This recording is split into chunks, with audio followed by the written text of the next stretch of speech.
Y pusieron a hablar más. Hola, hola. Un papá primero. También discusión. Los papás. Nana, estás grabando. Creo que no es Aquí necesario. estoy. Ok, entonces, hecho este pequeño resumen de las 7 primeras preguntas, hoy vamos a estudiar la octava y la novena. Y dice así, voy a compartir acá un momento.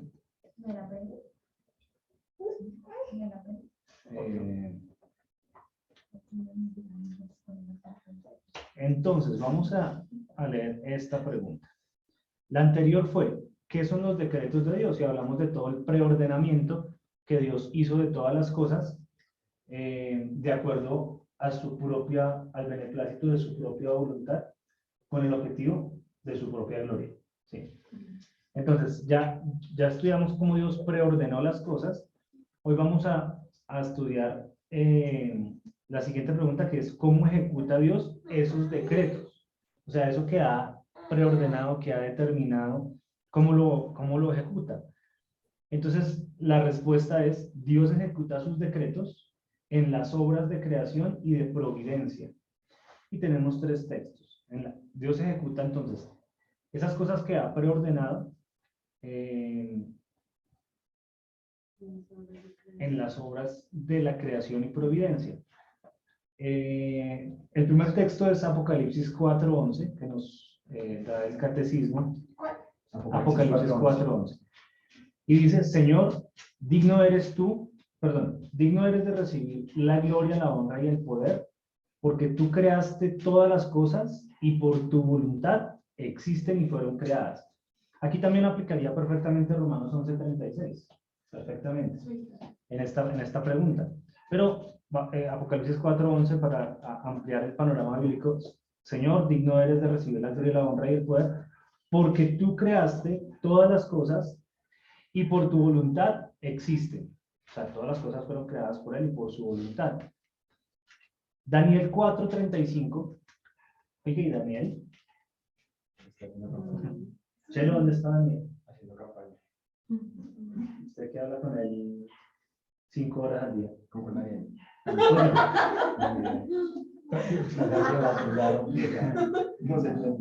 Daniel 4:35 dice, todos los habitantes de la tierra son considerados como nada, y él hace según su voluntad en el ejército del cielo. Cuando la Biblia habla del ejército del cielo se refiere a las estrellas y a todas las constelaciones. Y él hace según su voluntad en el ejército del cielo y en los habitantes de la tierra, y no hay quien detenga su mano y le diga, ¿qué haces? Algunos dicen el ejército del cielo pueden ser los ángeles, pero la mayoría Esta traducción dice los ángeles. ¿Los ángeles? Ahí hay una opinión dividida en los comentaristas bíblicos. Algunos opinan que el ejército de los cielos, del cielo son los ángeles, otros opinan que son las estrellas. Pero pues vamos a quedarnos. Por lo que de pronto piensan que solo los ángeles tienen como espíritu, pero según eso todas las estrellas. No tiene el espíritu tampoco, no. Es que en Isaías, espérate a ver si es el texto que sigue. Isaías 40:26 dice, levantad en alto vuestros ojos y mirad quién creó estas cosas. Él saca y cuenta su ejército. A todas llama por sus nombres. Ninguna faltará. Tal es la grandeza de su fuerza y el poder de su dominio. Entonces, por este texto de Isaías, algunos comentaristas dicen cuando hablan del ejército del cielo se refiere a las estrellas. Pero sí es cierto que Isaías parece más que hablar a las estrellas y Daniel parece que hablará más de ángeles. Y pues cualquiera de las dos estaría bien, o incluso las dos, pues no importa. Lo importante del énfasis de los versículos es que no hay absolutamente nada que se salga de la voluntad que hablamos en la pregunta anterior. Entonces, ¿cómo Dios ejecuta esos decretos y las cosas que ha preordenado? A través de las obras de la creación, a través de las obras de la creación y su providencia. Entonces, cuando creó todas las cosas, pues ahí estaba implícito su voluntad, y no hay nada creado, ninguna cosa creada que se haya escapado de ese preordenamiento de acuerdo a la voluntad de Dios. Entonces, sí ve que, digamos que para hablar más de este tema, pues sería como repasar la tertulia anterior, porque pues hablamos bastante de ese tema de la predestinación, de la soberanía de Dios y demás. Entonces creo que, no sé si hay algún comentario de este punto o avanzamos a la siguiente pregunta. O sea, digamos que lo único nuevo que aporta, aparte de los versículos, a ese tema, es que especifica esta pregunta la manera en que se ejecutaron esos decretos. Y pues creo que hablar de eso mucho tiempo no, pues ya lo hicimos en la tertulia pasada. Entonces sigue la pregunta número 9. Claro que obviamente si nadie tiene una pregunta ni nada acá, si la tienen no duden en decirme. Y yo voy mirando acá los participantes. Digamos, se refiere el decreto como, digamos, a lo que le ordenó desde el principio a la creación que hiciera, ¿sí? Sí, porque la pregunta 7 es, ¿qué son los decretos de Dios? Y los decretos de Dios son su propósito eterno, según el consejo de su propia voluntad, por medio del cual ha preordenado para su propia gloria todo lo que sucede. Entonces, los decretos de Dios dijimos en la tercera pasada, no es eso que dicen, yo decreto no sé qué, y que decreto sobre tu casa, no sé qué, no, nada de esas cosas. Los decretos de Dios tienen que ver con ese propósito, según la propia voluntad de Él, sin que solamente proveniente de su voluntad, ese propósito por medio del cual preordenó todas las cosas que sucedan como suceden para su gloria. Y entonces ya en la siguiente dice, preordené la creación, preordené las No, estrellas. ¿cómo hizo todo eso? A través de la creación. ¿Sí me entiendes? A través de la creación y de su providencia. Yo creo que ahí, cuando habla de providencia, podemos decir que, aparte de la creación, lo que era estipulado que pase. ¿Sí me entiendes? Como la providencia es como, no sé, no tengo el diccionario bíblico acá en este computador, pero la providencia es como una característica. El cuidado, Saulo, providencia Señor. quiere decir el cuidado divino. Es la prevención de Dios, la prevención de Dios. Exacto, es como que Él está involucrado en absolutamente todo. Hay una cosa que, hay personas que no creen en la providencia, por ejemplo. No pasa mucho entre los cristianos, pero sí dentro del teísmo, el teísmo, entiéndase por teísmo, todas las creencias o todas las religiones que creen que hay un Dios, Sí. no necesariamente Jesús, ¿sí? Entonces, hay personas que creen que sus dioses no tienen esa característica de providencia, sino que crearon todo y echaron como a andar la rueda y se desentendieron del asunto, ¿sí? Entonces, ahí no aplica la providencia en ese caso. Pero pues el cristianismo es un teísmo que sí cree en la providencia de que Dios está involucrado en absolutamente todas las cosas que suceden. Y listo, entonces vamos al punto número 9, a la pregunta 9, que es, ¿qué es la obra de creación? Porque si a través de la creación es que Dios ejecutó esos decretos, entonces, ¿qué es la obra de creación? Y acá sí tenemos más tela que cortar. La respuesta que da el catecismo es, la obra de creación es el haber hecho Dios todas las cosas de la nada, por su poderosa palabra, en 6 días y todas muy buenas. Y nos da los siguientes textos. Génesis 1.1, que pues todos nos lo sabemos, Chelo, a ver. Génesis 1.1. Sí, señor, síguela, los dos. Dígala duro, dígala duro. Ahí la dijo ya. Duro. Chelo.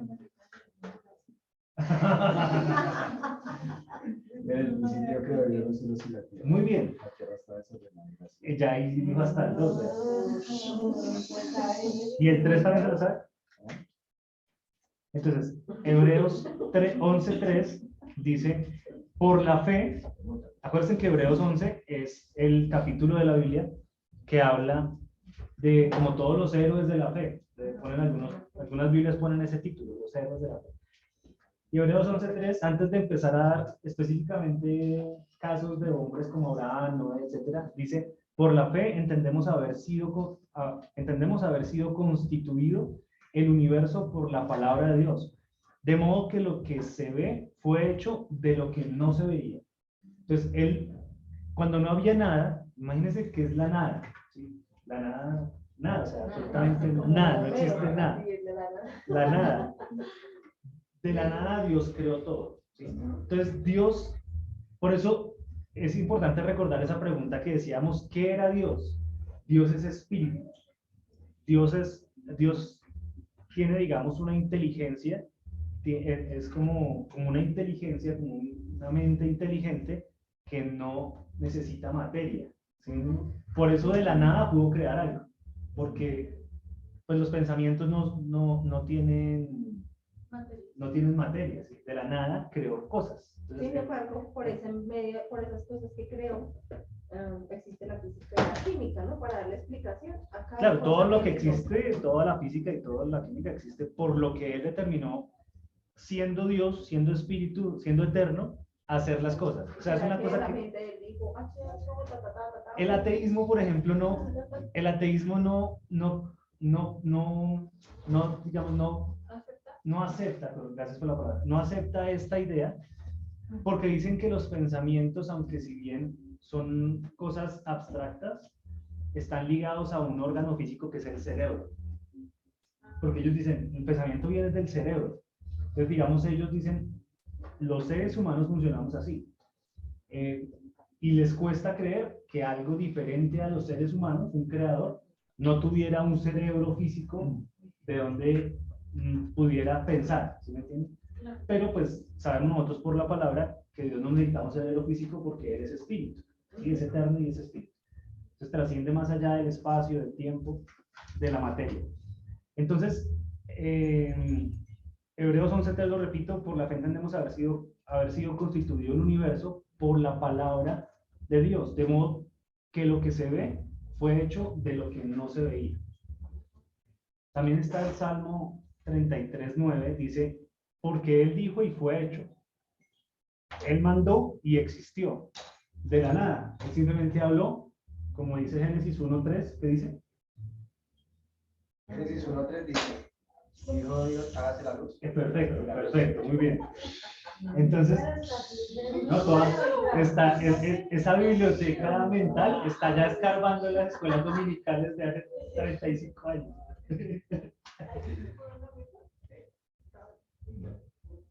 Pilas. No se puede mover porque se nos daña la conexión. Pilas. Luquilla. Entonces, Salmos 33:9. Porque Él dijo y fue hecho, Él mandó y existió. Y Génesis 1:31 dice, y vio Dios todo lo que había hecho, y he aquí que era bueno en gran manera, y fue la tarde y la mañana, el día sexto. Entonces, ¿qué podemos hablar de este tema? ¿Puedes repetir la respuesta? Es haber hecho todas las cosas de la nada. La obra de haber hecho Dios de la nada por su poderosa palabra. Sí, la obra de creación es el haber hecho Dios todas las cosas de la nada por su poderosa palabra. Agrega el catecismo en 6 días y todas muy buenas. Yo creo que en la primera parte de la respuesta estamos todos de acuerdo en que la obra de creación es haber hecho Dios todas las cosas de la nada. Todos los creyentes, todos los cristianos estamos de acuerdo en que de la nada Dios creó todo. Cosa que, como les dije, es un argumento que constantemente se debate en aquellos debates entre personas apologetas cristianos y personas académicos ateos. Digamos que no encuentran la manera de refutar eso, pero tampoco tienen una respuesta, ¿no? Pero ahí es donde ahí es donde yo voy mismo. Ellos dicen que las cosas salieron de la nada, pero no aceptan que Dios las hizo de la nada. Se supone que todo sale de la nada. No, ellos no aceptan, ellos ni siquiera aceptan que salió de la nada. pero es que se supone que todos los estudiosos de la materia dicen que el Big Bang se genera de la nada. Eso es lo que dijo el muchacho este que se murió hace poco, el físico que era Stephen Hawking. Stephen Hawking. Él dice que es exactamente. Él ¿cómo se dice eso? En su teoría dice que no necesariamente debía haber algo para que surgiera lo que en estos momentos existe. Eso Pues es lo vea que que- él decía. Entonces Vea que dice, yo me leí un libro de él dice que las cosas se crearon de la nada, pero no aceptan de que hay un Dios que pudo crear las cosas de la nada. Entonces dicen, entonces no concuerda, o sea, no se tiene lógica. Uno de sus libros muy famosos se llama La historia del tiempo. Y cuando yo leí La historia del tiempo, porque cuando empecé a interesarme en estos asuntos, yo dije, pues necesito saber bien cuál es el fundamento del ateísmo, el argumento a favor que tienen, porque tiene que ser muy sólido para que menosprecien tan grandemente la otra posibilidad que es el diseño inteligente. A la creación hecha por un creador se le llama en los círculos académicos el diseño inteligente. Entonces, como los ateístas se resisten tanto a la idea de un diseño inteligente, yo quise leer a ver qué era lo que decía quien había postulado, uno de los más famosos, como dice Stephen Hawking, porque antes es el actor de Hannibal, Stephen Hawking. En la historia del tiempo yo empecé a leer y empieza a hacer una deconstrucción a la inversa de cómo el universo se expande. Entonces él empezó a hacer una a la inversa, de hacer cálculos de cómo se contrae el universo y a qué punto llegaba. Entonces empezó a hacer ese ejercicio a través del análisis químico de las cosas. Y se nos va a ir el internet. No se nos va a ir. Y entonces, él empezó a hacer ¿cómo se dice? La progresión negativa, la progresión hacia atrás del universo. Eso también lo muestra su teoría levemente en una película que se llama La teoría del todo, no sé si la vieron, que es la vida de Juan. Pero en el libro, él empieza a decir, bueno, y antes de los humanos había tal cosa, y antes, básicamente empieza a echar para atrás hasta que llega a los componentes básicos de la tabla periódica de los elementos. Dicen, había moléculas de este elemento, había esto y esto. Y antes de eso, yo dije, no, pues tiene que llegar a un punto en que diga, listo, y el átomo salió de tal lado, tal. Y dice, y antes había una masa fulgurulenta, decía. Y ya, y se acaba el libro. Y uno dice, no, devuélvame mi plata. Habla de que había una nube de Una gas masa y polvo, fulgurante. y eso Exacto, que pero- era lo que componía el estado, o sea, el universo así. Pero ¿de dónde salió eso? No explica nunca. Lo dice, ¿quién dejó esa masa Él tirada? No. simplemente habla de eso, que hay una nube de gas y polvo, que era lo único que no existía. Bueno, y entonces esa nube de gas y polvo, ¿de dónde carajos apareció? Por ahora ya se la velocidad. Exactamente. Entonces, Y eso es lo que yo decía cuando uno empezó a decir, ¿pero qué? ¿De dónde? No, que sí, que el Big Bang pues, se quedó a raíz de eso, de que se empezó a generar la presión, ¿dónde salió lo primero? La masa, la nube de gas y polvo, ¿dónde salió? Ahí, desde ahí inicia el asunto. listo. Entonces, eso quienes son detractores del diseño inteligente han tratado de darle una respuesta a esa pregunta, ¿de dónde salió? ¿No? Y hay dos respuestas muy frecuentes que dan. La primera es, no hemos desarrollado la ciencia lo suficiente para saber, pero un día lo vamos a saber. Sí. Ellos dicen eso, pero hasta ahora no tenemos los medios científicos para poder dar una respuesta a eso, pero eso no quiere decir que un día no la vayamos a tener. Y dan como ejemplo, pues muchas cosas que han pasado en la historia, que antes se creía algo, pero después de que un científico o algo descubre, hacen unas mediciones o algo, pueden, como que se cambia el paradigma y empieza a creerse otra cosa. Y ponen de maneras muy recurrentes los ejemplos de Galileo, por ejemplo. ¿Qué descubrió Galileo? Galileo. Adriana, ¿qué descubrió Galileo? ¿Qué midió él? La Tierra. La Tierra, muy bien. Y que La circunferencia. La circunferencia de la Tierra. La circunferencia. El punto que no queda al centro quedó de todas maneras muy cercano al que es por toda la tecnología. No, eso es otra cosa. Pero Galileo sí lo que hizo fue que unos cálculos matemáticos y físicos determinó que la forma de la Tierra no era redonda exacta, pero, señora, Pero ya se había dicho que era redonda en la palabra. pero sin embargo, durante todos esos siglos los creyentes afirmaban que la Tierra era plana. De hecho, todavía hay gente que lo afirma, a pesar de que hay satélites, hay gente que cree en el terraplanismo y yo he visto y he hablado con muchos creyentes, no sé por qué es tan popular esa teoría del terraplanismo en los círculos cristianos. Es muy famoso, o sea, muy popular. Llevarle la contraria a la No sé, no. Adaptan ciertos pasajes bíblicos que les Lo suenan. que pasa es que hay muchas cosas dentro de esa teoría, y es que hablan de pronto de la dimensionalidad cuando se va por lo menos en el barco. Dicen que normalmente el barco, si se supone que a una cierta distancia, se dejaría de ver porque la circunferencia de la Tierra lo empezaría a perder. Entonces la gente dice que no es por eso, sino es porque ya la visión no alcanza a percibirlo.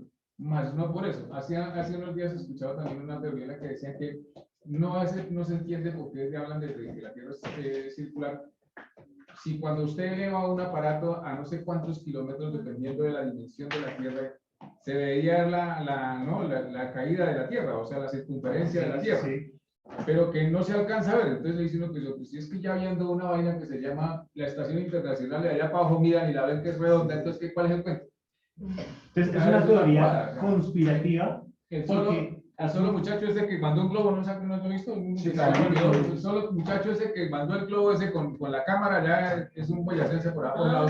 Que se levantó esa vaina. Cuando usted mira el sol, pues mira, el sol es redondo. Pues si mira la Tierra, ya también se alcanza a ver la circunferencia y ese aparato no alcanza a subirlo, o ese globo no alcanza a subirlo. Entonces, como es conspirativo, porque para aceptar el terraplanismo, hay que presumir que los gobiernos, que los científicos, que la NASA están confabulados para hacer creer otra historia, ¿no?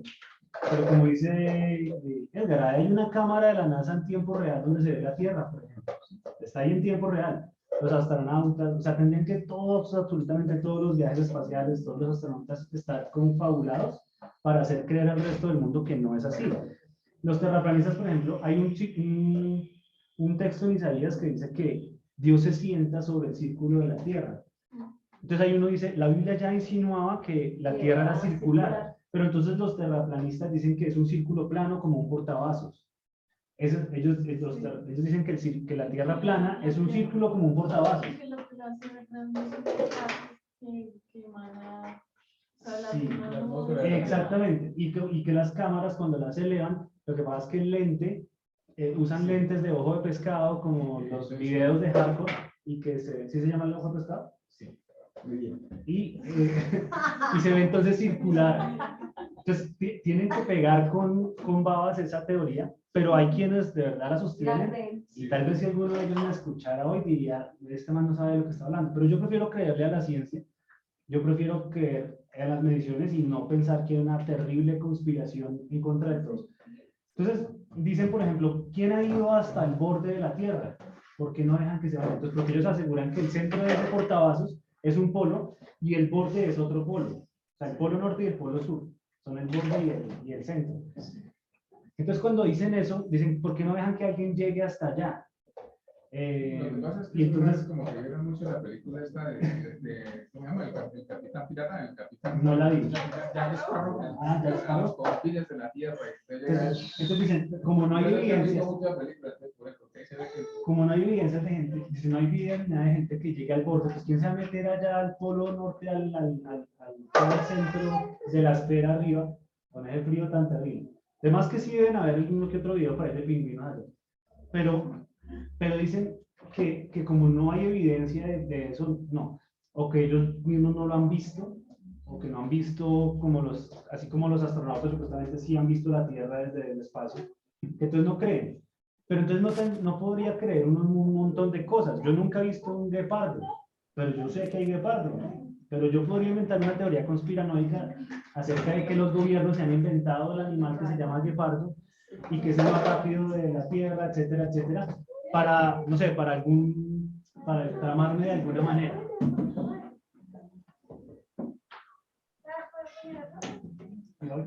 Señora. Sí, porque también hay otra teoría que es la de que vamos a ir allá. Estamos aquí en el momento, solamente en el tema de Galileo. Y yo qué hace, yo trato de social, es que eso es una teoría. ¿Ya? ¿Se va a quedar muy bien? ¿Cómo va la listo, entonces, claramente, aunque es una idea muy popular dentro del cristianismo, el terraplanismo no tiene un fundamento ni bíblico ni científico. Y creo yo que las cosas bíblicas no niegan la ciencia, todo lo contrario. Entre más se avanza en temas científicos, más se puede entender mejor la Biblia, entender mejor la palabra. Entonces, pasaba con Galileo Galilei, que él como que cambió el paradigma que durante muchos años muchas personas, en especial los religiosos, sostenían, y de hecho a él lo persiguieron y lo mataron por haber dicho eso, por haber dicho que la Tierra era circular, era redonda. Encarcelado por muchos años precisamente Por ese... también. Sí, creo que intentaron quemarlo una vez Sí, sí. y después murió encarcelado. Entonces, Entonces, puse ese ejemplo de Galileo porque es una de las respuestas que dan los ateístas al no poder responder a qué originó el universo, a qué había antes de que algo existiera, cómo de la nada pudo existir algo. Como no tienen esa respuesta, dicen, todavía no hay el Galileo Galilei que haya identificado eso. Y la otra respuesta que dan a menudo es que existe el universo infinito. Entonces usan el concepto de que algo es infinito para decir no podemos determinar un origen porque es infinito, ¿sí? El problema de la teoría del infinito es que trabajar y hacer aritmética o cálculos con el infinito lleva a terribles contradicciones.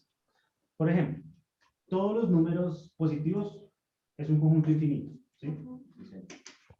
Pero todos los números a partir del 4 es un conjunto infinito también. Del 4 hacia adelante es un conjunto infinito. Entonces, si del 4 hacia adelante es un conjunto infinito, pero ese conjunto más 1, 2 y 3 también es infinito, entonces uno está diciendo que el infinito menos el infinito da infinito, por ejemplo. Ese tipo de contradicciones están. Hay quienes están en la tarea de demostrar que eso no es un problema, digamos, no es una... Espera, tía, ya le mando la foto. Hola, tía. ¿A quién ¿Al Chelo está saludando? ¿Quién era? ¿Quién que saluda? Pues yo no sé. ¿Quién me estaba saludando?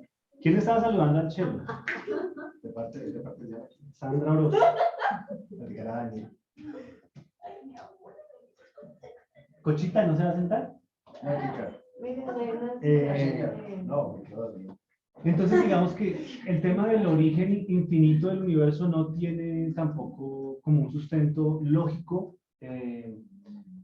plausible, o sea, algo que uno diga, sí, podría ser por ese lado, no lo hay, pero son como las respuestas que a menudo se dan ante ese interrogante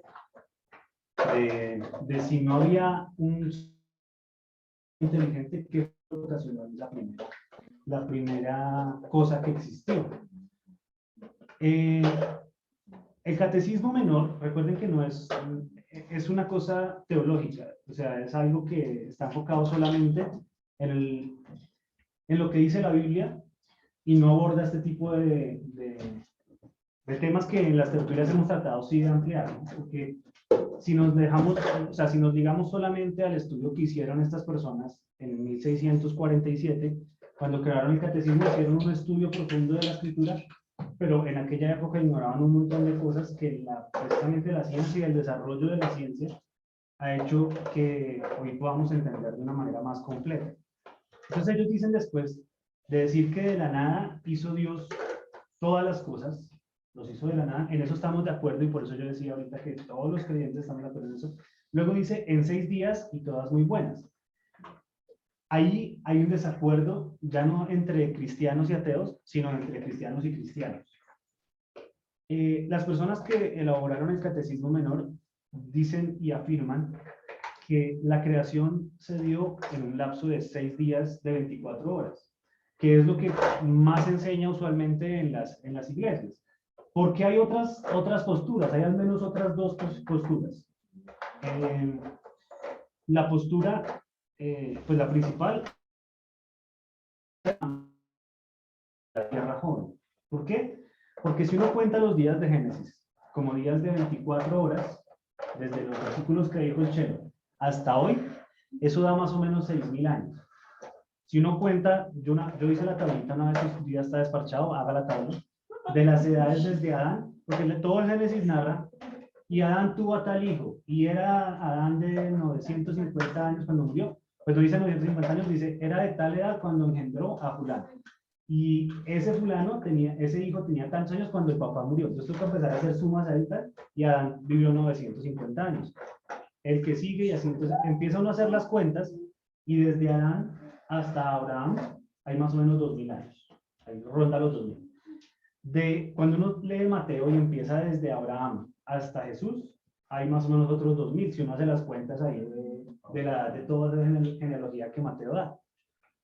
Y de Jesús a hoy hay 2.000, 2022, ¿sí? Entonces hay más o menos ronda 6.000 años la Tierra. Eso es lo que sostiene o promulga el creacionismo joven. Los que hicieron el catecismo menor, los que lo escribieron, creían en el creacionismo de la Tierra joven. Las otras dos posiciones que hay son las siguientes. Debido a los hallazgos científicos precisamente y a la observación que se hace de la Tierra, del espacio y demás, hay gente que dice es imposible que la Tierra tenga 6.000 años. Es imposible. Porque la ciencia ha descubierto demasiadas cosas. Claro, entonces la ciencia, las mediciones científicas oficiales dicen que la Tierra tiene 4.500 millones de años. 6.000 años en una escala de 4.500 millones de años no es nada, no es nada. Y la Tierra tiene eso. El universo, el universo conocido, porque ya saben ustedes que no se sabe dónde termina el universo conocido nomás, que es una cosa de millones de galaxias que se han visto, que se han determinado, y una sola galaxia tiene millones de sistemas como el sistema solar. ¿Nuestra galaxia cuál es? ¿Cuál es nuestra galaxia? La galaxia es la Vía Láctea. Muy bien. En la Vía Láctea está el sistema solar. Pero el sistema solar es uno de millones y millones de sistemas que hay solo en la Vía Láctea. Y hay millones de galaxias. Eso es lo que se conoce. Entonces, ese universo que se conoce, los científicos más o menos calculan que ronda los 13.500 millones de años. Entonces, 6.000 años comparado con 13.500 millones de años, es como si toda la historia del universo fuera un año, Es ridículo prácticamente. los 6.000 años serían como un microsegundo, algo así. Es una comparación terriblemente muy diferente, desfasada. ¿Sí? Entonces hay gente que dice, no, es imposible que tenga 6.000 años, y siendo creyentes y creyendo en la palabra han tratado de buscar cómo conciliar la evidencia científica a lo que se encuentra en la palabra. Entonces de ahí han nacido dos cosas. Una muy popular, se llama, le dicen como la creación interrumpida o el mundo preadámico. Le llaman de esas dos maneras. Y dice, en Génesis 1.1, que dijo el Chelo, en el principio Dios creó los cielos y la tierra, es el origen de todo. Es el origen del universo. Es hace 13.500 millones de años que ocurrió eso. Hubo una interrupción en el Génesis, entre el versículo 1, entre Génesis 1.1 y entre Génesis 1.2, dicen, pasó todo ese tiempo. Porque Génesis 1.2 dice ¿qué? ¿Qué dice Chelo? Señor. ¿Qué dice Génesis 1.2? Eso, La tierra estaba como desordenada y vacía, y ¿el qué? Y el espíritu se movía sobre la faz de la tierra. Listo. Entonces, hay quienes dicen, entre el versículo 1 de Génesis y el versículo 2, pasaron todos esos 13.500 millones de años, y hace 6.000 años el Señor inició una recreación. ¿sí? Pero como una recreación, ¿por qué? Porque sostiene esa teoría, esa postura bíblica, que en esos 13.500 millones de años Dios hizo otras creaciones, como los dinosaurios, y a eso se le conoce como el mundo preadámico, mundo en el que cayó Satanás después de su rebelión y se encargó de destruir, ya sea Satanás destruyéndolo por su cuenta, o finalmente un juicio de parte de Dios sobre esa primera creación que había hecho. Antes de la humanidad, no había hombres, no habían seres humanos, sino habían otra clase de seres como los dinosaurios y algo parecido a los humanos. De hecho, quienes afirman esa teoría dicen que Génesis 6, por ejemplo, vienen como de esos vestigios de ese mundo anterior. Cuando Satanás fue cuando mataron los dinosaurios. Afirman eso, que en algún lapso de ese momento fue que ocurrió la destrucción. Asocian incluso los que son más creativos el meteorito que cayó en el Yucatán con la caída de Satanás a la Tierra. Venía ese man envuelto ahí. Venía ahí, pero a toda, con había casco. llegado, no había llegado. Entonces, esto se llama la teoría del mundo preadámico o de la interrupción. ¿Y qué pasó entonces en Génesis 1:2? Que a partir de ahí se empieza a contar la historia narrada por Moisés de esta creación en la que está la humanidad. Señor. O sea, se supone que lo que he entendido es como que se destruyó el mundo por el meteorito que era Satanás y después, pues... Eso dicen algunas personas, ¿no? O sea, Son teorías. sucedió otra vez, como Dios dice que en la creación que el mundo estaba Desordenado y vacío. Eso sí dice, pero no tenemos fotos. ¿Sí me entiendes? Estamos explicando las posibilidades. Estamos hablando de las posibilidades. La primera posibilidad es la que dice el catecismo, que es en 6 días. 6 días como los que nosotros vivimos, de 24 horas. La segunda es el mundo preadámico. Y hay muchas personas cristianas y predicadores y teólogos y demás que afirman esa segunda también. Así como la primera tiene muchos que respaldan, la segunda también tiene muchos que lo respaldan. Claro, Señora. que yo me imagino que los que creen en esa teoría pues afirman que el resto de humanidad con la que se compaginaron a Adán y Eva o sus hijos que tuvieron más esposas y eso son parte de esos preadámicos, supongo. Pues no la humanidad. La humanidad sí salió solamente de Adán y Eva, porque la Biblia sí es enfática que el hombre empezó ahí. De hecho, la palabra Adán, con M, que es la original, significa humanidad. Y había también como otra teoría loca de que había otra mujer antes que Eva. Lilith. Lilith. Lilith. Que decía, ahora sí, esta sí es, decía, Sí. que porque ya había. No, pero esa teoría, pues no vamos a hablar de esa teoría hoy, pero no tiene fundamento alguno. Yo tengo una Biblia apologética que dedica una hoja completa a esa de Lilith. Quiero leerla porque Y- yo tengo un amigo, yo empecé a buscar de Trino Brodas, tratar de comprender más. Cuando él me salió con él, es que Lilith y él habla, y cada vez que yo le intento hablar, él me sale. Lo que pasó con tu amigo es que se vio la serie de Netflix que se llama Lucifer, donde sale... No, supuestamente- Señor.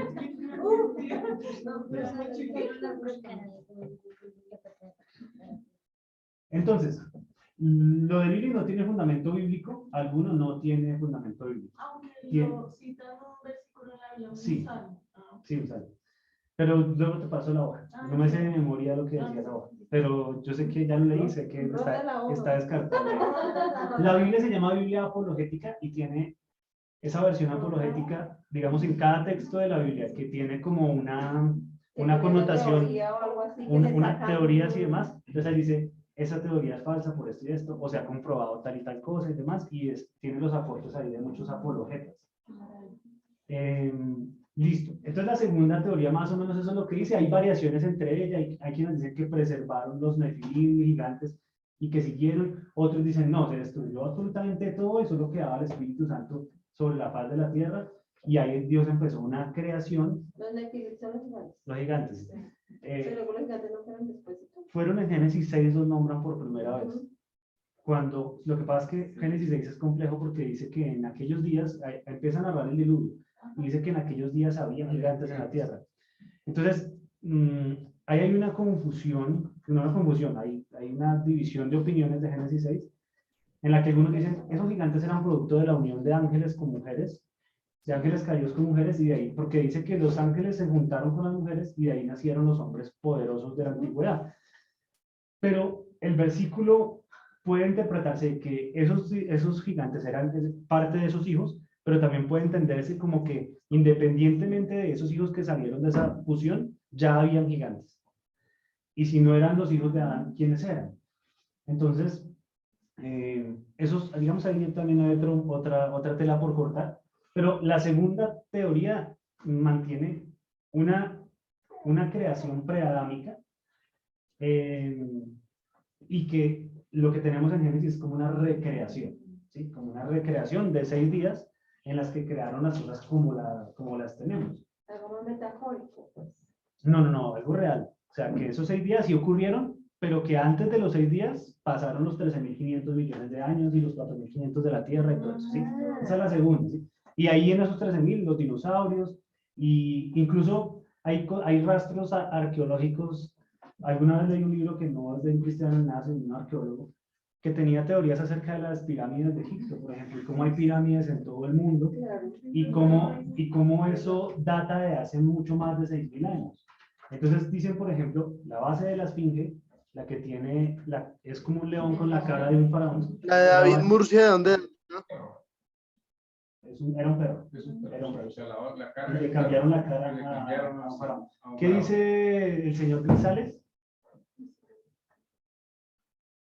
No, que es que aquí había una pirámide que hizo David Murcia, a ver.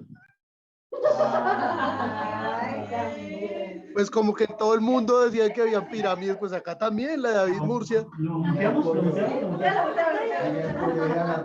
Entonces, hay pirámides, por ejemplo, eso no es de un libro cristiano, nada, lo dejo bien claro, pero lo leí porque me pareció interesante. Y decían que la base de la esfinge tenía, porque tiene erosión de agua. Y la última vez que hubo agua en ese desierto fue hace 10.000 años. La erosión de viento es una erosión que deja como unas rayas, las montañas que han estado expuestas al viento continuo, tienen así rayas como de erosión provocada por el viento. La erosión de agua, como las piedras del río, genera ondulaciones ilícitas. Entonces, la base de la esfinge tiene ese tipo de erosión. Entonces, no creemos que hayan traído una piedra desde quién sabe cuántos kilómetros de distancia, así de grande, para ponerla acá. Es una posibilidad, pero ya lo más posible es que esto siempre estuvo acá. La construyeron antes de que hubiera agua, luego se inundó y por eso salió erosión de agua de ahí y tiene más de 10.000 años. Entonces ya no cuadra con los 6.000 años que estamos diciendo. Entonces, aparte de pirámides en todo el mundo, no solo en Egipto, sino en México hay un montón, en China está la gran pirámide de Xi'an, que la esconden los chinos, pero pues después de los aviones y los satélites ya es muy difícil que la escondan, pero realmente sembraron un poco de árboles y todo encima, pero tiene la estructura piramidal y es más grande que la gran pirámide de Giza de Egipto. En Centroamérica también hay. Entonces, hay un montón de cosas que pareciera que desde esa óptica no cristiana, sino arqueológica, también la Tierra tiene mucho más de 6.000 años. Entonces, por eso la segunda posición de algunos cristianos es, en Génesis ocurrió una recreación, ¿quién sabe qué había antes? ¿Quién sabe qué ocurrió antes? Donde se destruyó todo y no tenemos rastro de cómo fue que pasó, pero existían cosas que se destruyeron, incluyendo dinosaurios y demás. Entonces, esa es la segunda. La tercera posición de la creación en el cristianismo, y aclaro, esto no es una doctrina primaria, ni siquiera secundaria, ¿sí? Es fascinante y mucha gente se mete en el asunto y se empelicula bastante, hasta pelean cristianos por eso a veces, no vayan a pelear por eso, pero pues no es una doctrina ni primaria ni secundaria, o sea, eso no quita ni resta a nuestra salvación, a nuestra vida de piedad, absolutamente nada. La tercera posición que hay en el cristianismo se llama creacionismo evolutivo, o sea, que creen en el diseño inteligente, o sea, que todo fue creado por un Dios, pero que la manera en que lo hizo él fue a través de un Big Bang, o sea, que el Big Bang viene provocado por Dios, o sea, hay un teólogo que dijo, "No, yo creo en el Big Bang, pero sé quién dio el Bang". O sea, se refiere a que él dice, yo creo que Dios fue el que dijo, hágase todo, tal cual le hemos leído, y ahí fue el Big Bang. Y ese Big Bang, cuando lo revuelven con ¿cuál teoría? Con la teoría de la evolución de Darwin. Porque la teoría de la evolución de Darwin también es muy famosa, y la teoría de la evolución de Darwin dice que en esos 13.500 millones de años se formaron los planetas producto de explosiones con supernovas y demás, que al principio fue el Big Bang solamente que creó todo, y producto de choques entre galaxias incluso completas, se empezaron a generar otro tipo de planetas, hasta que en uno de esos choques y demás se generó la Vía Láctea, se generó el sistema solar, y se generó la Tierra hace 4.500 millones de años. Eso más o menos lo que, de donde empieza la teoría de la evolución. Y ya la Tierra formada empezó, como todos los materiales químicos vienen de las estrellas. O sea, el mismo material que componen las estrellas es todas las materias que conocemos, toda la tabla periódica de elementos que nos hacen estudiar en el... ¿La secundaria? ¿No? ¿No te sabes la tabla del periódica? Obvio. Las chicas se la deben saber, ¿no? Sí, química se lo sabe. ¿Cuál es el elemento número 1? Sí. ¿Cuál? El hidrógeno. El hidrógeno. Entonces, quienes ya pasaron por química en el colegio les tocó memorizársela, y cada vez, de vez en cuando, no, pero eso son las partes del átomo, lo que estás diciendo. Tiene su molécula. La molécula es compuesta por varios átomos. Por eso, y dependiendo de eso no hace los Sí, claro. Esa combinación es la que crea un elemento.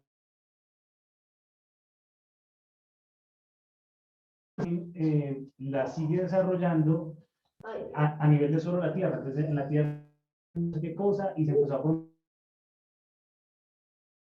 y eso empezó a evolucionar, no sé qué, se creó una ameba, y ahí empezó de un solo elemento a evolucionar en otras, como desprendiendo otro tipo de seres vivos, y que eso fue dando lugar a todos los seres vivos que conocemos. O sea, tiene un mismo origen, un cilantro a nosotros, ¿sí?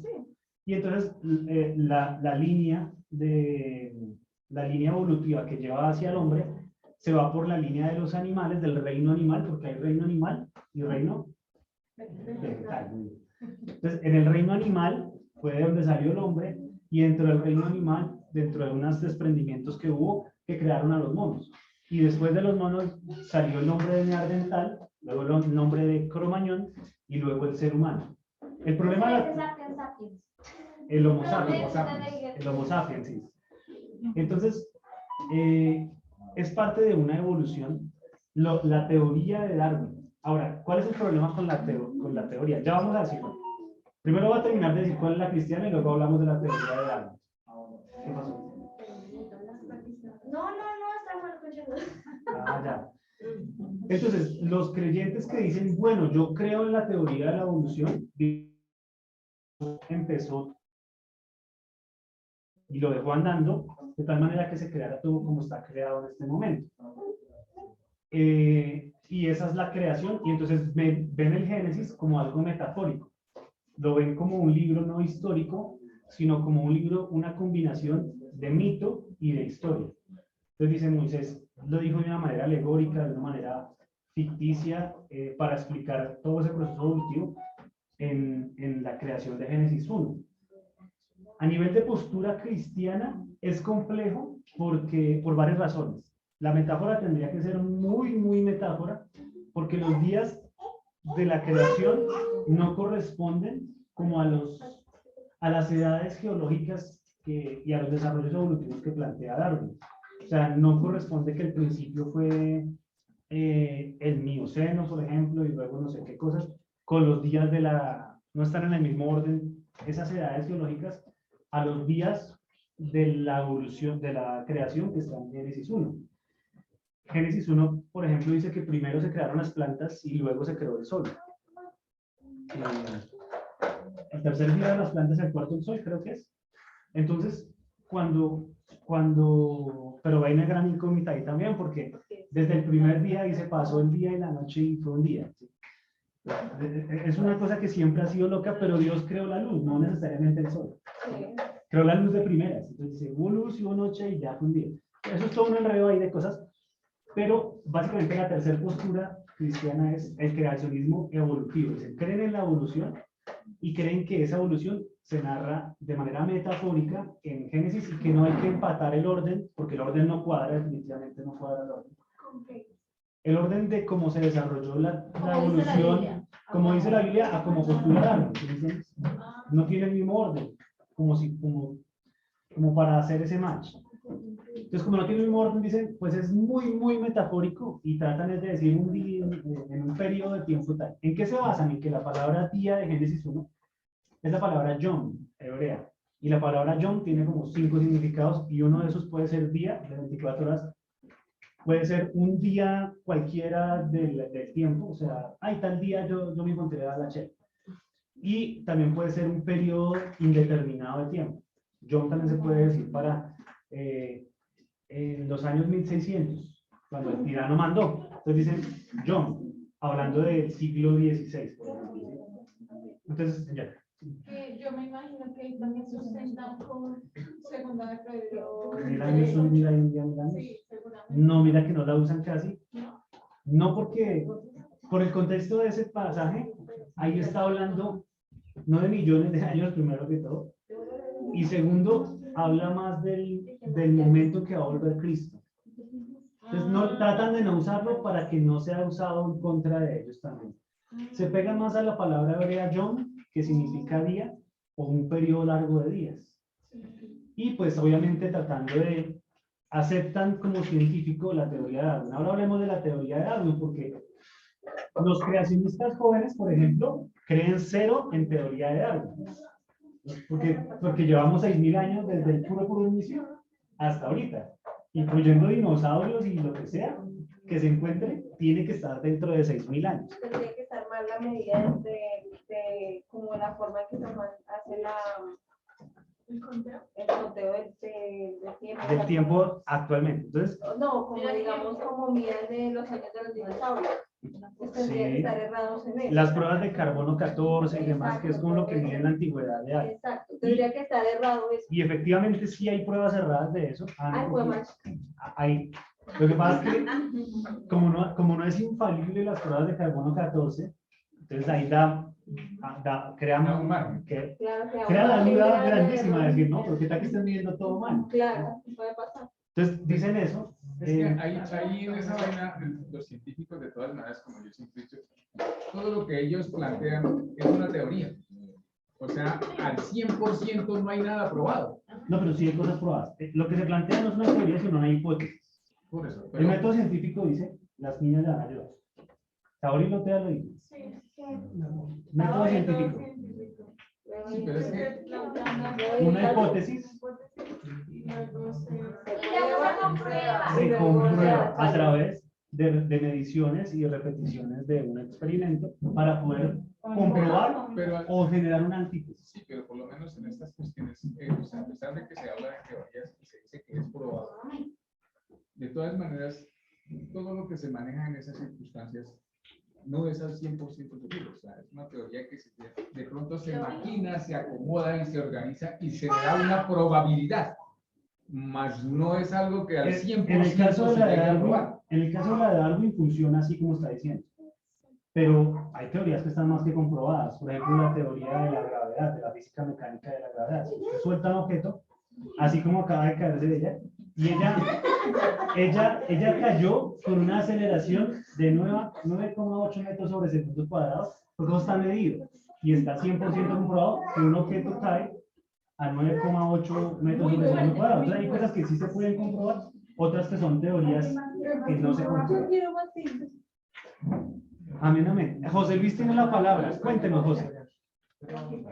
No, es que estaba leyendo ahorita que tocaste el tema de Génesis y estaba mirando que en el segundo día el Señor creó la luz. y a la luz le llamó día y a las tinieblas le llamó noche. Ya en el tercer día fue que creó las hierbas y los árboles. Y el Era solo cuarto, esa creación. Señor, y el cuarto día que creó. en las el... estrellas, ¿no? Ujú. Ah, no, estábamos hablando era de la luz, que la luz la creó y el del día la creó fue en el segundo. Sí, lo que pasa es que el enredo que teníamos es, que tienen mucha gente, es que el día y la noche, o sea, la luz y las tinieblas era un día, pero Sí. nuestro día de la tierra es con el sol, y el sol es una estrella. Sí, la lumbrera. ¿Sí me hago entender? Ese es el planteamiento que estábamos viendo, que no vamos a desenredar hoy, pero que es el enredo que... estrella realmente. Es una estrella. Pero ¿qué tal que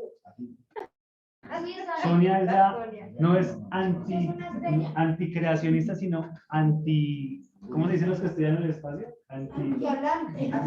Antiastronomía. La palabra astro tiene que ver con estrella, ¿será que sí? Sí, los Estrella. astros son estrellas, sí. Ah, ya.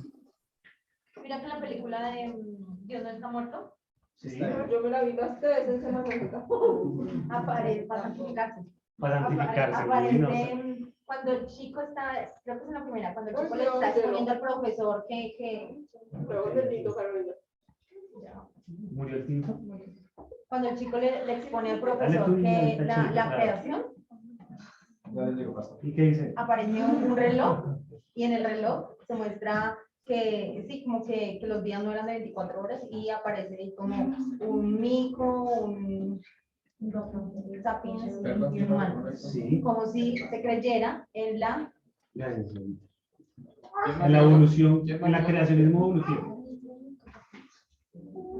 O sea, como en la evolución, en la en el creación. creacionismo evolutivo. Creacionismo. O sea, los que hicieron la película de Dios no está muerto, lo que te entiendo es, quienes hicieron el guión de Dios no está muerto, apoyan el creacionismo evolutivo. Según la imagen Listo. que se ve, sí. Esa es una de tres opciones. Y cada una de esas tres tiene ¿Eso es bueno? como unas diferencias entre ellas, porque hay quienes son creacionistas jóvenes, pero creen que existieron dinosaurios, como Ken Ham, que tiene un museo.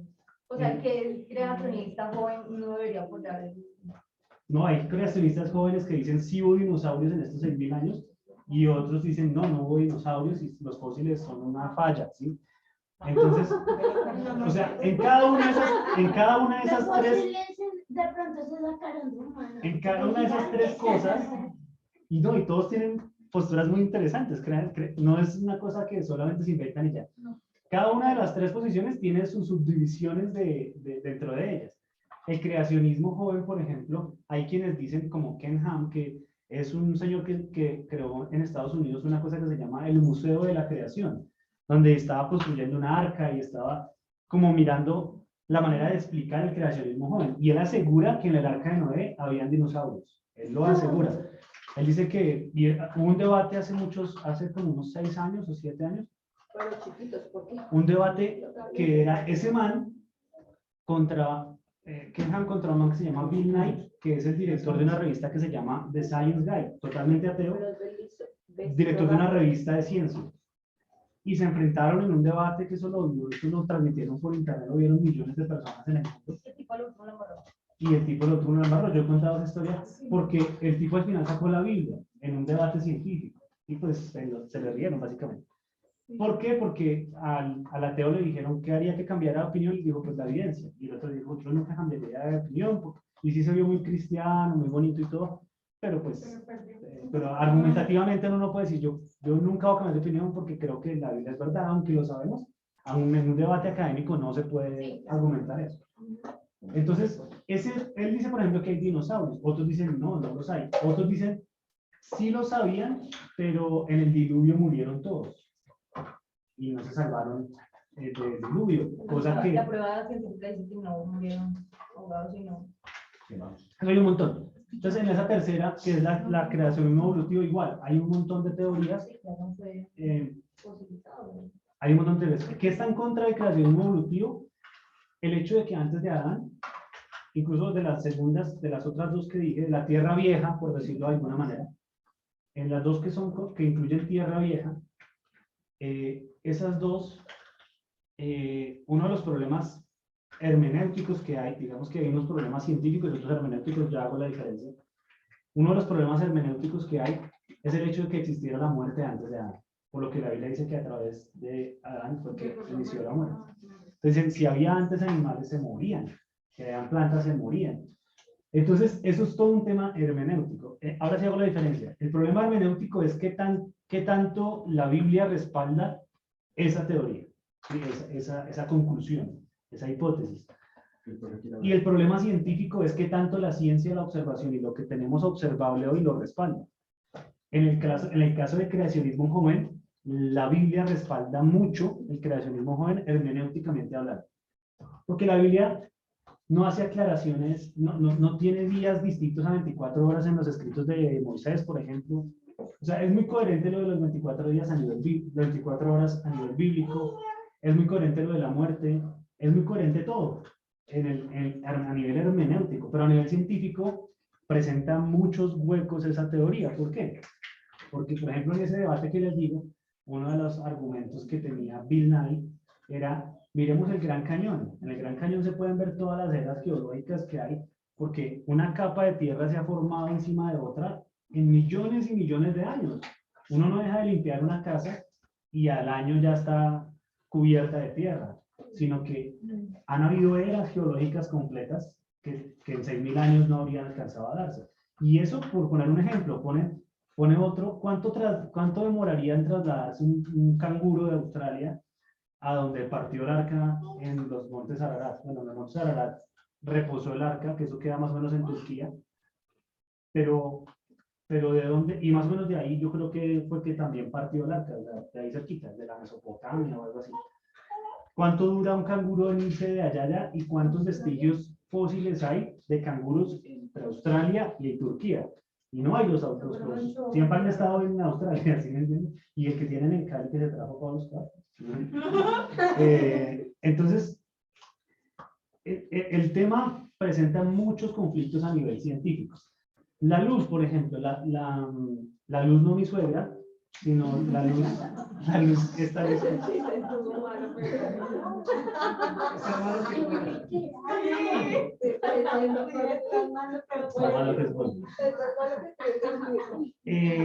La luz, por ejemplo, que viaja a 300.000 kilómetros por segundo, hace que nosotros siempre veamos algo que ocurrió en el pasado. Yo los estoy viendo a ustedes en este momento en el pasado.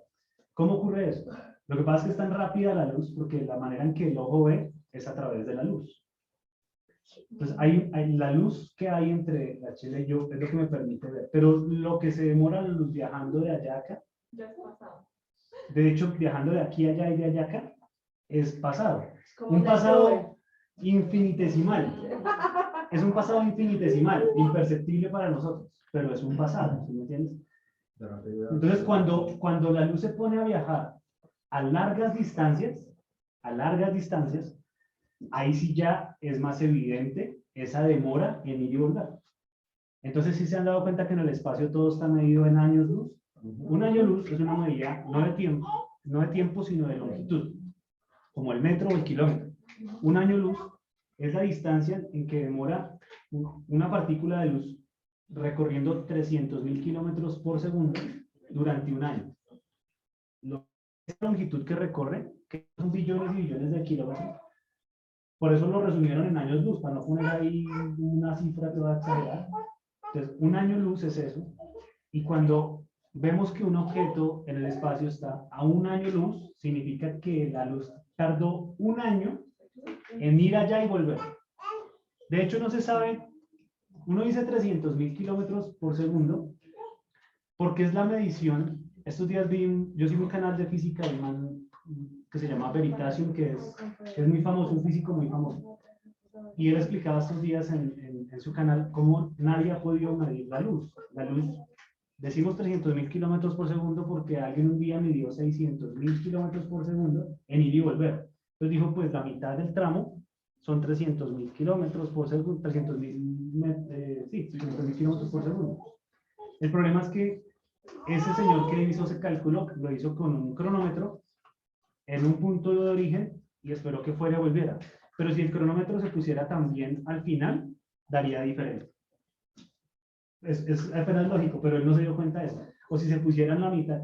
Y a ese problema los físicos le han echado pero cualquier cantidad de cacumen y no han podido medir exactamente la velocidad de la luz. Se presume que si la luz se demora, siempre es constante, entonces se va a demorar 300.000 kilómetros por segundo, pero puede incluso que se demore, que la velocidad de la luz sea a la más lenta al inicio y luego instantánea.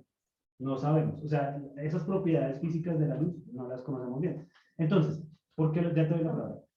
¿Por qué la luz es una evidencia en contra del creacionismo joven?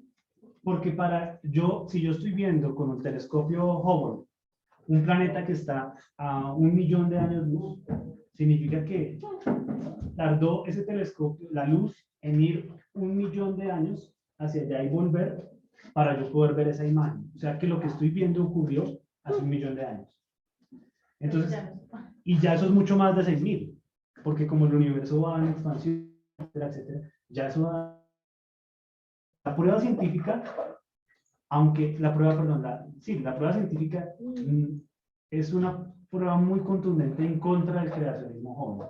Digamos que si uno se sesga la escritura, y yo entiendo por qué el catecismo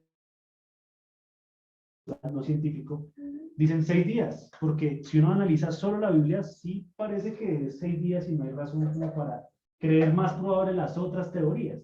Sí hay un pasaje en Isaías que dice que cuando habla de la caída de Tiro, que es una analogía de la caída de Satanás, dice que tú que comerciabas antes de su caída, él comerciaba con las naciones hablando de Tiro, pero hablando a tiempo de Satanás. Entonces, los que creen en el mundo predánico dicen, Satanás incluso comerció con las naciones. Habían alguna clase de naciones y reyes en el mundo predánico, ¿no? Pues hablando de la segunda que hemos hablado. Sí, igualmente la Biblia la dejan para los que iban a estar ahorita. Sin mayor explicación. No, Los confunde con otra historia. sí, hay cosas que la Biblia no explica. Uno a veces dice, la Biblia habla, explica todo, pero realmente no. La Biblia no explica todo. ¿Explica todo lo que necesitamos saber? Sí, eso es. Digo un amigo, la Biblia se explica sola. Entonces, muchos han abandonado el barco sobre todo quienes se meten en temas apologéticos, temas de defensa de la fe y demás. Ken Ham fue criticado por muchos creyentes porque decían, ¿por qué se metió a hablar del creacionismo joven en ese debate? En vez de hablar, no hable ni siquiera de la tierra joven o vieja, es como la complejidad del ADN, el diseño inteligente. Pero se metió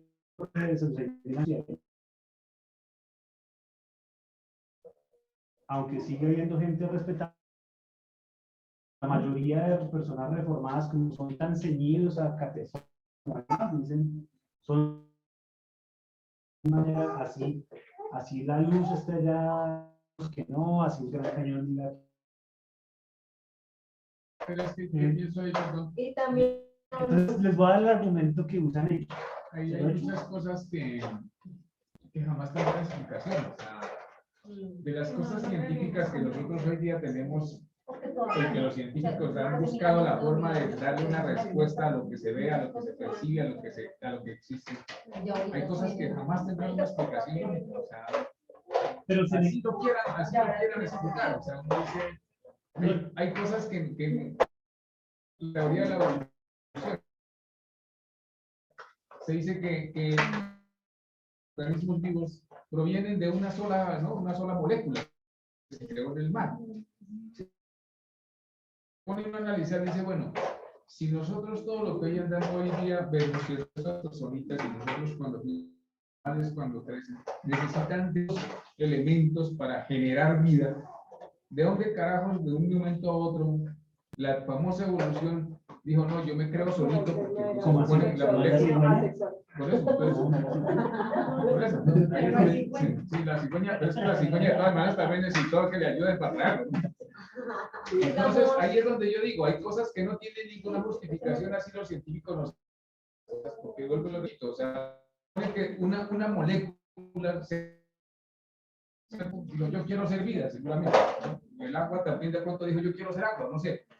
Entonces, De ahí se genera esa molécula para generar vida, ¿cierto? Y esa molécula dice, no, ya no me gustó ser así solita, entonces tengo que buscar la forma de expandirme para generar uno más grande, ¿cierto? Ya Un vamos a elemento hablar más de grande, la- un animal más grande, un objeto más grande, una planta más grande. Pero entonces ya, entonces no, es que no me gustó ser así, entonces necesito evolucionar y entonces tengo que salirme del agua para llegar a generar la vida en la tierra. Y entonces de pronto yo estoy diciendo, pero es que también no me gustó, yo quiero volar, entonces uno se generó también una otra diferencia y pensó, no, yo quiero volar, entonces evolucionó para volar.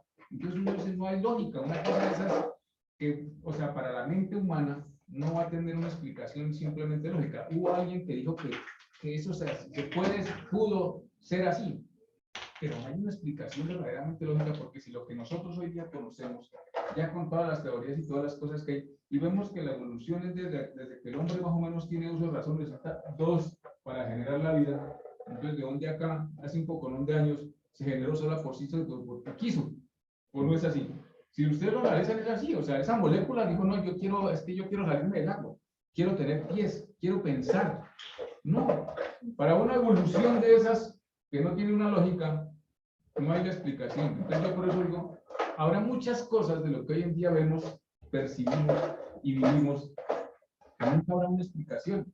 No hay una explicación lógica para decir, el sistema solar se sostiene en qué, en nada. La Tierra gira sobre qué, No, pero sobre sí hay nada. explicación. Se llama la gravedad. No, pero es que ahí también voy yo. A mí me han dicho toda la vida que la gravedad es la que nos mantiene aquí, ¿cierto? Y yo digo, si la gravedad nos atrae, ¿cierto? Jala, ¿cierto? Entonces, pues se supone que la gravedad que genera la Tierra sobre la Luna ya hubiera traído la Luna sobre la Tierra. No, pero Eso es porque no, pero entonces eso es volvería... comprobable. Mira, da la pausa porque ese sí se ha equivocado. Pero, La teoría de gravedad que su amigo Albert Einstein formuló es la que explica eso. Lo que pasa es que no es visible por el espacio, pero incluso se pintan planos así como una cuadrícula que se... sí, eso pues todo lo he visto. Entonces, Todo lo he visto. ¿qué pasa? Todo Que funciona como si uno templara algo y pusiera dos cuerpos. Entonces, la masa de un cuerpo es la que atrae por tener más masa al otro. Pero tiene que haber un punto de equilibrio en el que el cuerpo, la gravedad que genera, lo mantiene en órbita. Lo mantiene en órbita, pero no hace que se choque. Pero sí se están atrayendo cosas. Por ejemplo, hay galaxias enteras que se están atrayendo una a la otra y explotan. Hay estrellas que se atraen una a la otra hasta que explotan y generan una supernova. Todo eso yo lo he estudiado, lo he analizado, lo he estudiado, pero entonces vuelvo y le repito, se supone que la teoría de la gravedad dice que si yo tiro algo hacia arriba, se regresa, ¿cierto? Por la masa de la Tierra. Por la masa de la Tierra. Entonces yo digo, si la masa del Sol es hijo de 1000 veces más superior a la de la Tierra, y se supondría que está a la distancia, ¿no?, que está en estos momentos, ¿por qué no se ha llevado a Mercurio, que está más cerca, y que su masa es inferior? Pero entonces, sí tiene una explicación. Sí, por eso le digo, o sea, eso lo explican teóricamente, pero si lo vemos objetivamente, no hay lógica. No, es que es lógica. Yo en ese bus no me le subo, porque sí, yo he visto las comprobadas, los cálculos matemáticos y son coherentes. Pero sí hay otras cosas que no, por ejemplo, la teoría. Tengo mis dudas, Yo no se supone que se lo explican a uno de la forma que lo han explicado y con los cálculos que le hacen a uno y dice uno, pero no tiene lógica. Si la Tierra gira a la velocidad que gira, ¿cómo se sostienen las cosas dentro de la Tierra? Se supondría que la misma Tierra, por su velocidad, si usted gira una cosa... Es por la relatividad de Einstein también. Pues, pero pues es La que relatividad. vuelvo yo al cuento, son teorías. Porque, no, ¿sabe por qué ocurre eso? Si usted mete un mosco dentro de un bus, el mosco no se estrella contra la ventana de atrás. De hecho, si por la relatividad. Iba yo en la moto y iba una vez delante mío ahí para ahí. Y ahí no se mantenía. No se estrellaba, no se estrellaba y no está en la eso cadena. las cosas ilógicas de la vida, ¿no? Pero vea que eso es por la relatividad de Einstein, también está comprobado con fórmulas.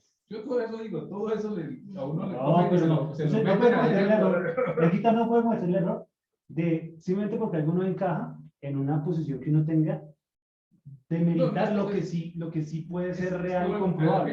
A lo que yo me refiero es que hay muchas cosas que usted jamás logrará entender así. Sí, estoy de acuerdo con eso. Pero una de esas cosas. Quieran a usted sacar y poner así como fácil. Yo estoy de acuerdo con eso. Pero una de esas cosas no es la gravedad ni la relatividad. Esa ya sí está comprobada. Hay otras que no. Por ejemplo, la teoría de la evolución, que ya vamos a ir a hablar de ella, no está comprobada.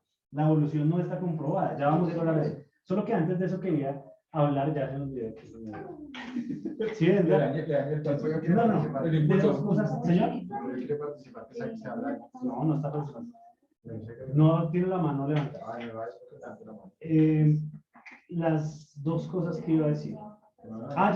Los dos argumentos que usan los creacionistas jóvenes en contra de la evidencia científica que lo refuta. Los creacionistas jóvenes, ¿sí recuerdan cuáles son los creacionistas jóvenes? Los de los 6.000 años. Sí.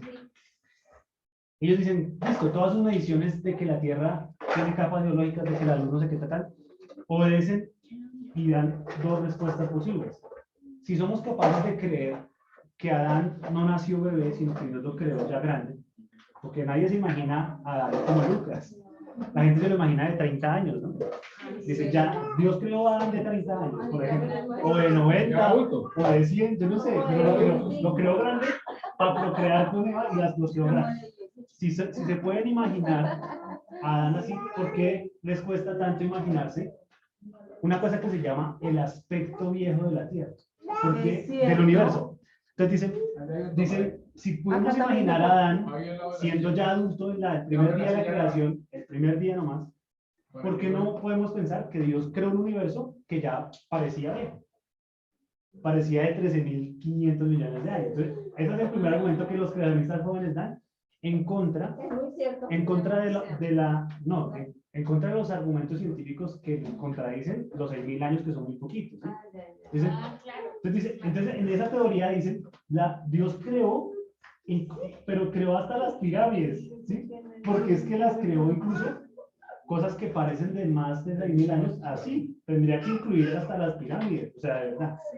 Pero es un argumento que usan. Otro que usan es, hace 6.000 años las cosas no funcionaban igual que ahora, porque antes del diluvio, las aguas de encima, la Biblia dice que en Génesis que cuando Dios, en unos días de los días de la creación, Dios separó las aguas de la tierra de las del cielo.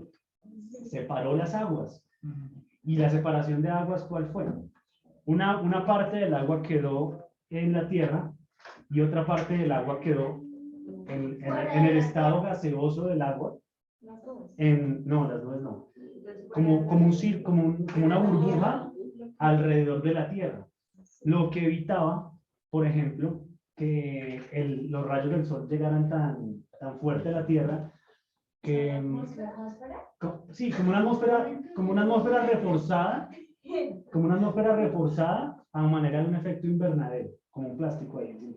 Entonces, esa respuesta dice, hasta antes del diluvio no sabemos cómo se comportaban las cosas físicamente y no podemos asumir que hoy en día lo que vemos, las mediciones de la luz y demás, todo funcionaba igual en esa época. En el diluvio, esa agua cayó y empezó, digamos, esta etapa de la ciencia como la conocemos, pero antes no sabíamos cómo funcionaba y le atribuyen a eso que como nosotros envejecemos debido a la radiación solar, ¿qué saben eso? A usted le ha dado mucha radiación solar, che. Entonces, la radiación solar hace que nosotros envejezcamos, que las cosas envejezcan. Entonces, como había ese efecto invernadero, por eso las personas en aquella época vivían muchos más años. Por eso Matusalén duró 969 a 950, etc. ¿Por qué por la radiación solar? No, porque no les llegaba tanta radiación solar, porque el agua de arriba antes del diluvio. No me están poniendo cuidado, Sonia. Como un efecto invernadero, como una capa adicional. Una capa adicional. Encima de la tierra. Entonces, esa agua cae en el diluvio y ya no. Ya no hay esa capa. O sea, ya envejecemos más rápido después del diluvio. Esas son posiciones válidas, no científicas, comprobables, pero son válidas, digamos que por eso ninguna de las tres posiciones, digamos, uno puede decir, uy, qué bruto este que es creacionista joven. Hay respuestas para todo en el creacionismo joven. Hay respuestas para todo en el mundo predámico y hay respuestas para todo en el creacionismo evolutivo. La que menos pienso yo que digamos tiene coherencia a veces es el creacionismo evolutivo, o sea, que la evolución se vaya mezclando, sobre todo por una razón, y es que la evolución, ahí sí, como dijo Edgar, no tiene comprobación científica. Hay un video que se llama Evolución versus Dios, donde un ministerio, unos amigos de Ken Hamel del museo, que se llaman Living Waters, van a las calles. Yo creo que acá todos lo hemos visto alguna vez, porque en una tertulia por ahí lo pusimos hace un tiempo, y si no, le hacen Dios versus evolución. Y esos son un grupo cristiano que van a las mejores universidades de Estados Unidos y demás, y entrevistan a los profesores, a los grandes académicos, a gente con doctorado en biología, en química y demás, y dicen, compruébeme que la evolución es cierta, que la evolución es una teoría. Dicen, ¿de dónde viene usted? No, yo vengo del mono. ¿Y cuál es la prueba científica de que vengo del mono? No, se presume por tal y tal cosa. Ah, pero no hay una prueba de que un mono se volvió humano. Entonces, algunos de ustedes han escuchado hablar del eslabón perdido. El eslabón perdido es precisamente eso que nunca se ha encontrado, que une supuestamente la raza, la especie de los monos con el ser humano. El eslabón perdido. Una vez encontraron un esqueleto al que le llamaron Lucy. Sí. Y decían que por la figura del esqueleto parecía que ese iba a ser el eslabón perdido porque tenía partes que parecían de mono y partes que parecían de humano, que ya tenía creo que el quinto dedo desarrollado, no creo que, pero luego de eso se estudió a profundidad y se determinó que no era lo que pensaban, era una especie de mono ya, de pavino, bueno, no me acuerdo de qué era, eso sí no me acuerdo exactamente con precisión qué fue lo que dijeron luego de Lucy. Entonces ese eslabón que une la cadena evolutiva entre los monos y nosotros nunca ha aparecido, nunca. Entonces sí es un error que en los colegios, que en las universidades, que en todo lado se asuma como verdadera la teoría que postuló Darwin, porque Darwin no postuló, él postuló la evolución, pero lo que él observó para postularla fue una cosa que no se llama evolución, sino se llama adaptación natural. Él se Fue vino, la hipótesis, pero no la comprobaron. exactamente. Entonces él se vino para las islas, los Galápagos, esas quedan en el Pacífico, ¿no? Donde están los pinzones, exactamente. Entonces Darwin se vino con sus libreticas y se puso a mirar a los pinzones, que en inglés se llaman los pinches. O sea, ustedes, Oscar Pinches. Oscar Pinch.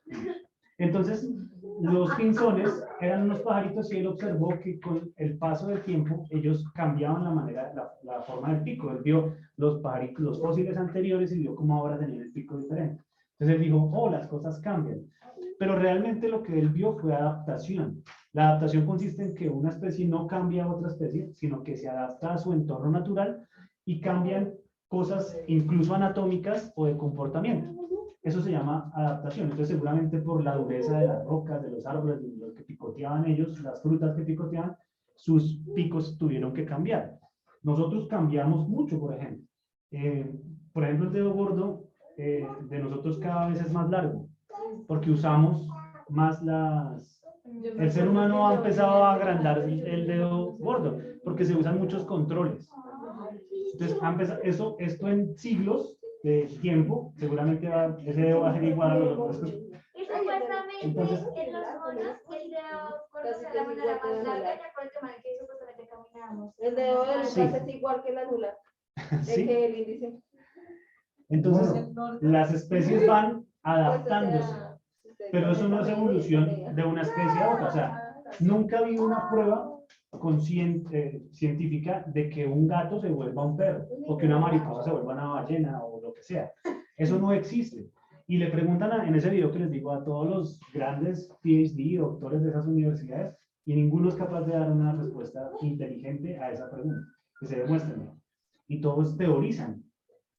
Pero ninguno tiene una prueba, pura teorización de algo que dijo alguien que se confundió viendo adaptación y se imaginó que eso podía ser evolución, pero realmente no lo es. Entonces, la teoría de la evolución, yo creo que quien cree en el creacionismo evolutivo tiene que creer por fe en el creacionismo y aparte por fe también en la evolución. O sea, le toca mantener doble ración de fe para poder creer en el creacionismo evolutivo. Entonces, yo, en lo personal, yo me inclino mucho por la del mundo preadámico, pero tiene sus falencias y sus verdades también ahí chéveres. Pero respeto ya no considero que sea un hereje, alguien que diga, hable sobre el creacionismo evolutivo y que interprete Génesis 1 como algo metafórico. Y tampoco creo que es hereje aquel que dice la Tierra lleva 6.000 años, porque hay respuestas inteligentes en todas las tres secciones. Nuestros amigos del catecismo eran entonces del creacionismo joven, ¿sí? Del creacionismo joven, de hace 6.000 años. Y termina diciendo que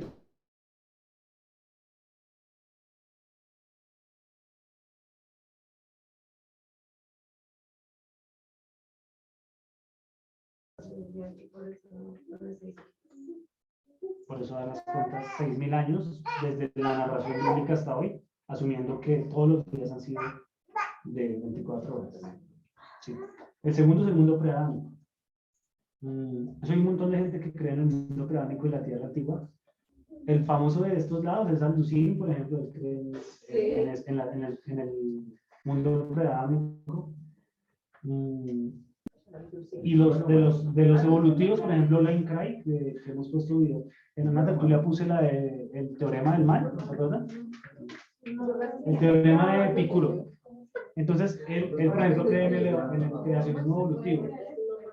Pues yo iba a decir que literalmente esa teoría de la evolución es literalmente la evolución, porque supuestamente fuimos evolucionando y por eso supuestamente las manos de nosotros se fueron haciendo más pequeñas, más cortas, ya por el tema que no las usábamos tanto y que el dedo, sí, que también no teníamos tanto pelo, ya como el anterior, y pues también que el dedo gordo estaba como más cortico porque estos dedos eran más largos, ya por el tema de que caminábamos más o usábamos más las manos, entonces estaban más desarrolladas. Muy bien. Entonces, del segundo grupo, por ejemplo, de los mismos Galducín, o sea, de los que creen o creemos, yo me identifico más con ese grupo. Del mundo preámico está Michael Behe, que es un científico muy famoso, es un bioquímico que escribió un libro que se llama La Caja Negra de Darwin. Y en ese libro él explica por qué la teoría, la hipótesis que planteó Darwin era imposible, porque en su hipótesis Darwin mismo dice, si se comprobara que algún algún organismo se pudiera reducir hasta un punto de complejidad en el que ya no se puede reducir más, o sea, no se le pueden seguir quitando partes, significa que ese organismo no evolucionó de las partes a él.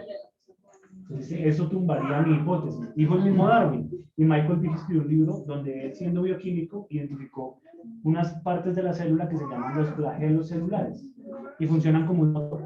Es como una rueda, así como un engranaje y una cosita como una L así, que da vueltas en ese eje a unas revoluciones, a miles de revoluciones por segundo. Y esos flagelos, él los analizó y él vio que tenían, no sé, 20 y pico de partes. Y empezó a quitar partes y dijo, esta parte podría haber salido de otra cosa, podría haber evolucionado hacia esta. Y llegó a un compuesto como de 9 partes fundamentales. Y dijo, esto no lo reduce a nadie, le quitan una cosa de eso y ya es inservible todas las 9 cosas. Entonces, en ese reduccionismo que hizo él determinó y él escribió un libro que se llama La Caja Negra de Darwin y explica todo ese tema desde un punto de vista muy científico. Michael Behe, aunque cree firmemente que la teoría de la evolución es falsa, porque él la comprobó científicamente, o sea, probó de manera negativa la hipótesis de Darwin, él tampoco cree en el creacionismo joven, dice, la Tierra es vieja. Es un científico que cree en todos los hallazgos científicos que hay y que no cree que Dios haya hecho algo como empezó el universo ya con el aspecto viejo. Entonces, en los tres grupos hay un montón de gente, pero entonces volviendo a nuestro catecismo, la pregunta de hoy que era, bueno, vimos dos, pero la segunda, la 9 es, ¿qué es la obra de la creación? Entonces dicen, la obra de la creación es el haber hecho Dios todas las cosas de la nada por su poderosa palabra. En 6 días y todas muy buenas. Yo cuando dé esa respuesta voy a decir la primera parte. La obra de la creación es haber hecho Dios todas las cosas de la nada por su palabra. Hasta ahí.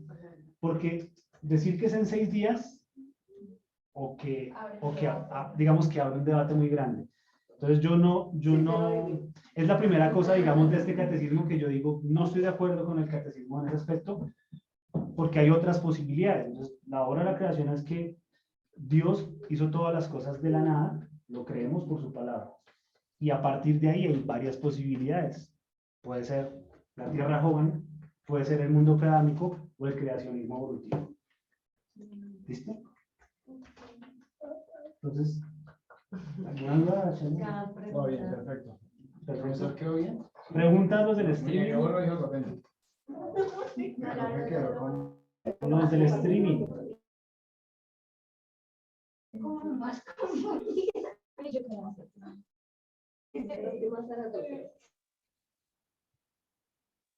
Yo creo que quedaron bien confundidos. Hay muchas preguntas, pero Arreglamos de una vez. surgen muchas preguntas y muchas incógnitas, pero pues por el momento sí. Tendría ¿Alguna que mucha no tela lo vaya a porque dejar dormir? Si tiene una que no lo vaya a dejar dormir, échela. no, pues surgen muchas, sí, como incógnitas, pero no, en el momento ninguna no me va a dejar dormir. No, o sea, sí voy a poder dormir. Muy bien. Recordemos que cualquiera de las tres es válida para cualquier creyente. O sea, no podemos satanizar Sí. alguna de ellas. Y no son doctrinas primarias. Digamos que en estas doctrinas terciarias, incluso. Yo también me inclino un poco por la teoría preadámica. Bien. Me parece muy interesante y digamos tiene puntos que son específicos y que se pueden, digamos, corroborar con partes del Antiguo Testamento. Pero Sí, pues igual lo hay mismo, las ¿no? preguntas difíciles de ese segundo punto es si esta creación de Génesis es una recreación realmente, es una creación de... Entonces, las preguntas científicas se resuelven fáciles en esa posición. Las preguntas hermenéuticas no tanto, como el tema de la muerte que dijo. Ya existía muerte antes de eso. O sea, hay que hacer adaptaciones ahí de ciertos pasajes. No adaptaciones, sino como darles una óptica más amplia para poder justificar. Pero bueno, así aprendemos todos. Son temas muy chéveres que si alguno tiene dudas alguna vez, pues me cuenta y charlamos. O me confunde más. Vamos a orar. Vamos a orar para terminar. Señor, te damos gracias porque tu palabra es hermosa, Señor. Tu palabra nos permite, Señor, ver temas que nunca nos imaginamos ver en ella. Y eso es apenas con el poco tiempo que a veces dedicamos a estudiarla, Señor. Tu palabra tiene riquezas, tiene cosas que nunca sabremos, pero tiene también cosas fascinantes que si nos esmeramos en conocerla, Señor, tendremos, Señor, grandes banquetes de tu palabra, Señor. Te doy gracias porque, a pesar de la incertidumbre que puede ocasionar no tener certezas científicas en algunos temas, te damos gracias porque tu palabra es muy clara respecto a la certeza de quién eres, respecto a la certeza de cómo tú hiciste un plan de amor para nosotros. Tienes certezas 100% claras en cuanto a las cosas que más necesitamos saber, Señor. Te damos gracias por eso y gracias por habernos dejado temas fascinantes que podemos seguir investigando, Señor. Gracias por la oportunidad de habernos reunido, porque más allá de un tema que debatamos, que tertuliamos, es chévere verlos con nuestros hermanos, es chévere escucharlos, es chévere saber qué tienen que decir siempre, y es chévere que podamos hablar, que nos congreguemos, Señor, por un tema que eres tú, y que eres tu palabra, Señor. Gracias. Gracias por haber creado todo esto que creaste de la nada. Creemos palabras poderosas y así como fue poderosa para crear todo lo que existe, es poderosa también cuando nos habla de cómo nos amas. Aquellas palabras que hablan de cosas que no son de la, que hablan del amor. Es poderosa tu palabra, pero que tú eres fiel a ellas y tú cumples tu palabra. Y hoy te pedimos, Señor, por aquellos hermanos que están, Señor, por alguna dificultad médica.